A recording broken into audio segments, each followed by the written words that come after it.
Hey guys, this is Real Appalachia with Shane and Melody. And we're continuing on with our folklore series, and Melody's got a good little story for you today, so I will turn it over to you. Yes. What are we going to learn about today? We are talking today about the MoonEyed People. MoonEyed People. Yes. Not the moon pie people. No, that's us. Oh, yeah. The moon pie people. Yeah. Well, this is the MoonEyed People. Just want to make that important distinction. Yes. So, the MoonEyed People are kind of known as a Cherokee legend. Kind of origins around Murphy, North Carolina. The settlers with Christopher Columbus that come over, the white settlers from England, they talked and interacted with the Cherokee, and the Cherokee told them stories of the MoonEyed People, what they call the MoonEyed People.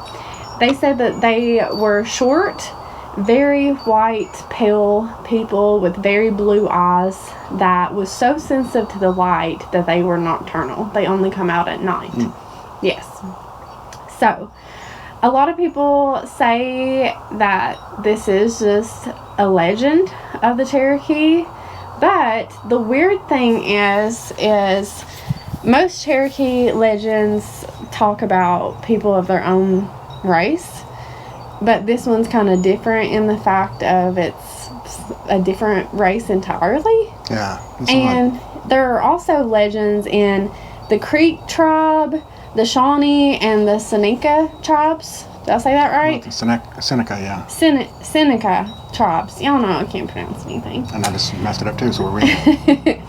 But there's legends in all three of those tribes, and there's some stories that the Cherokee people ran them off, and there's also stories that the Creek people ran them off. But the legend of that is about the same in that they waited for a full moon because the moon was so bright during a full moon that they were weak. The MoonEyed People were kind of weak during that time. Yeah. And they kind of ran them off to an unknown land.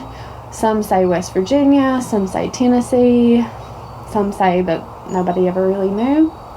So, that's kind of crazy too. So the people that say that it wasn't Native American legend believe that these were natives of the Welsh area, Wales in England.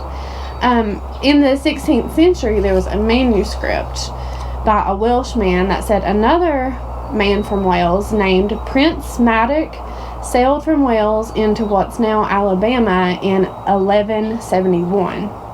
And that legend states that Madoc and his crew ventured into the Tennessee Valley and was never seen or heard from again.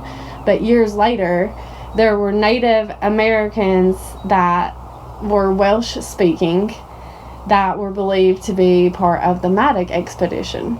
So some people think that the MoonEyed People were some of the Madoc expedition, or some just think that these were English settlers before the time of Columbus, which I don't think is far-fetched. I have Wales in me, ancestry, and I'm very pale, and I have blue eyes, and my eyes are very sensitive to the sun. So I may be part MoonEyed People. Part MoonEyed People, yeah, you're a giant MoonEyed person. I could be, yeah. They say that these people were around 3 feet tall. Yeah.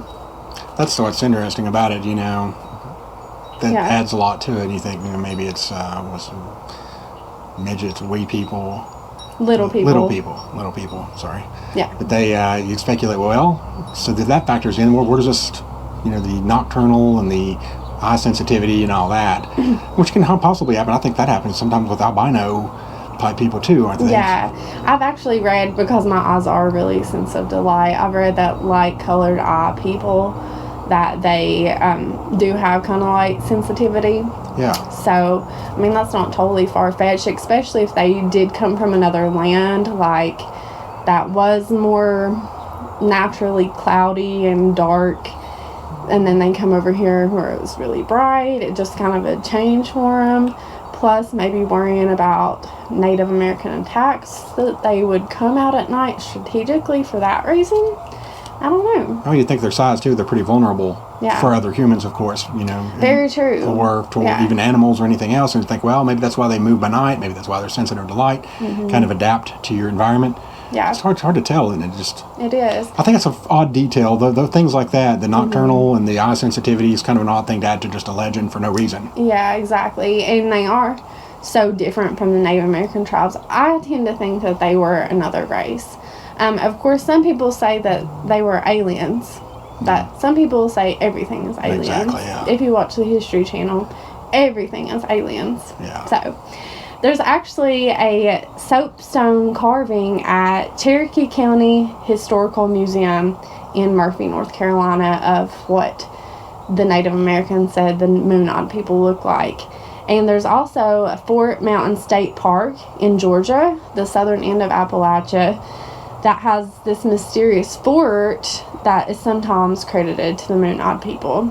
So, yeah, that kind of plays into that they were another race from another country, and they actually had some skills that they brought over here. So there's just a lot of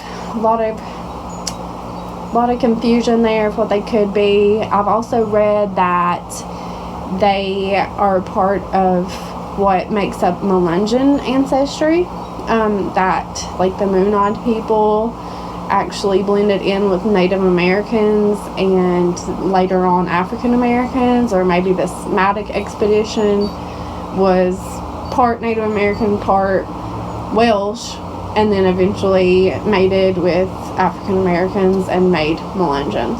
So a lot of mystery around that group too.